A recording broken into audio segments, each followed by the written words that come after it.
There was something very sinister about that clip from Andreas' apartment. I've seen the CEO of Merryweather, Paul McDermott, speak at conferences and interviews 100 times. That was definitely his voice. But what do I do with this? Do I go to the police? No, that would be too dangerous. Do I publish the clip online? No, I don't even know where to start. I have to talk to him myself. But I can't just show him the clip, can I? What should I do? What would you do if you were in my shoes?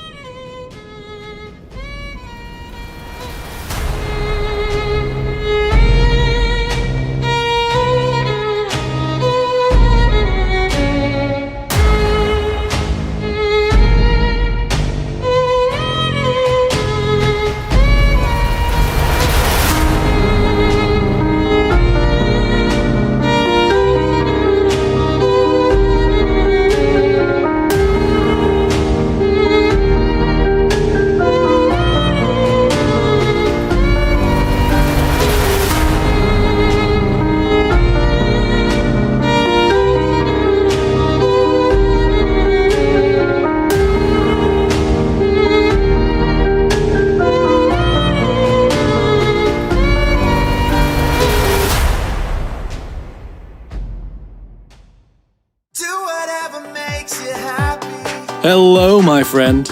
Yes, you. I've some bad news for you, my friend. There's a monster living inside of you. Its name is hunger. Oh, no. It's constantly nagging you. When you're at school, with your friends, it's there every day.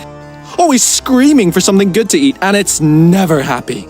Don't you wish that there was some hero that could defeat that monster? Luckily there is, my friend. The new Merryweather Super Crunch is packed with nutrients and a super good taste that'll leave you feeling good, my friend. The Merryweather Super Crunch is the superhero that you need to fight off that hunger monster. It's the candy that you deserve. Do whatever makes you happy.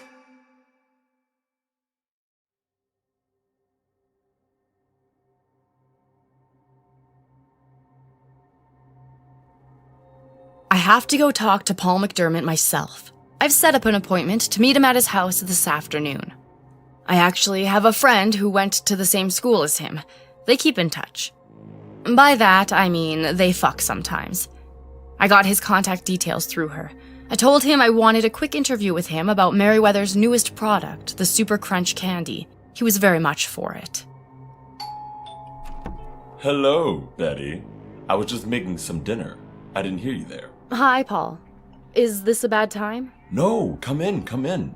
I was just about to eat some pulled pork kebabs. You want to join me for dinner? No, thank you. I have other plans later. Oh, well, okay. Come in then. Sit down, please. Can I get you anything to drink, Betty? Wine? Cognac? I'll take some cognac. Of course. Sit down. Nice house you have. You haven't been here before, have you? No, I haven't. I'm sorry. I just have so many people passing through here every day. And since my father disappeared, I inherited the house. It's been a lot of work. Let's just put it like that. Yes, I heard that. How are you doing? Well, it's tough, not knowing where he is and such. I imagine. But you know, life goes on. Here you go. Thank you.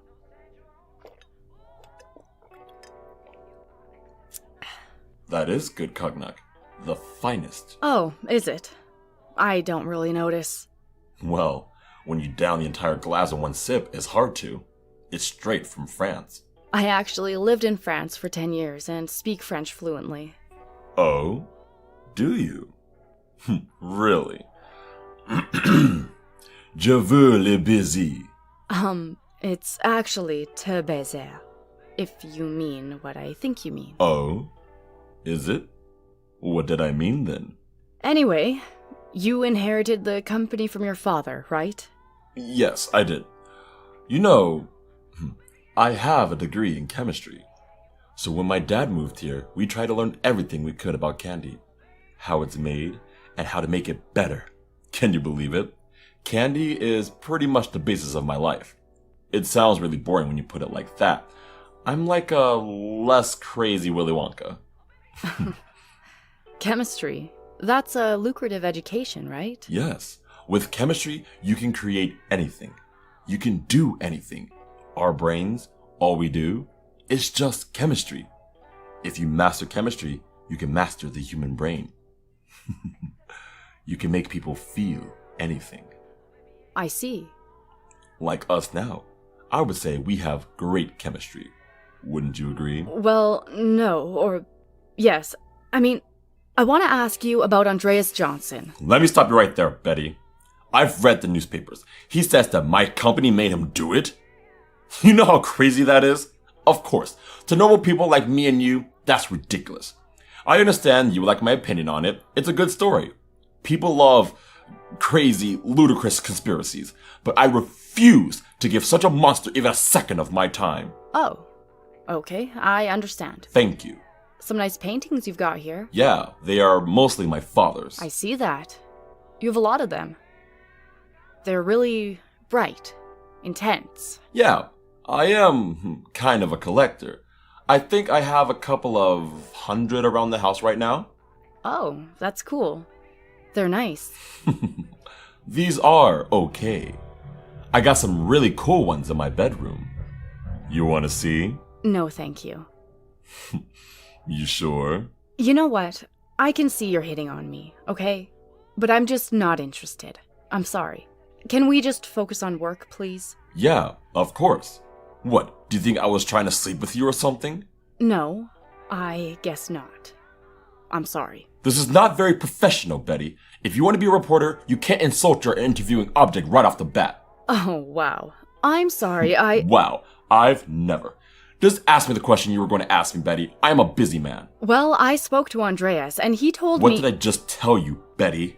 He told me that you were hiding something. Oh, did he? Well, are you? Weren't you going to ask me about our new candy?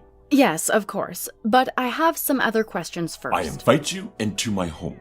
I give you an exclusive interview for your small, pathetic little blog, and this is how you treat me? From where I am sitting, you seem nervous. This meeting is over. I have a lot to do now. I'm listening. Just tell me that you have nothing to hide. I have nothing to hide. This is ridiculous. You have to go. Now. Okay, I'll go. No need to walk me out. No, I'll walk you to the door. No, you stay there. Don't touch me. What is wrong with you? I felt relieved getting out of that house. There was something very threatening about his whole demeanor. He seemed defensive. He definitely has something to hide, don't you agree?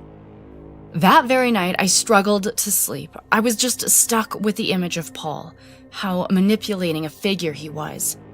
I was reimagining that big old house over and over, the large pillars and the huge TV and fancy guitars all over the apartment. I tossed and turned, unable to shake away that grudge reaching far down into my spine. At 4 a.m., I finally fell asleep. I slept, but had night terrors keeping my mind awake. Then suddenly, I awoke abruptly.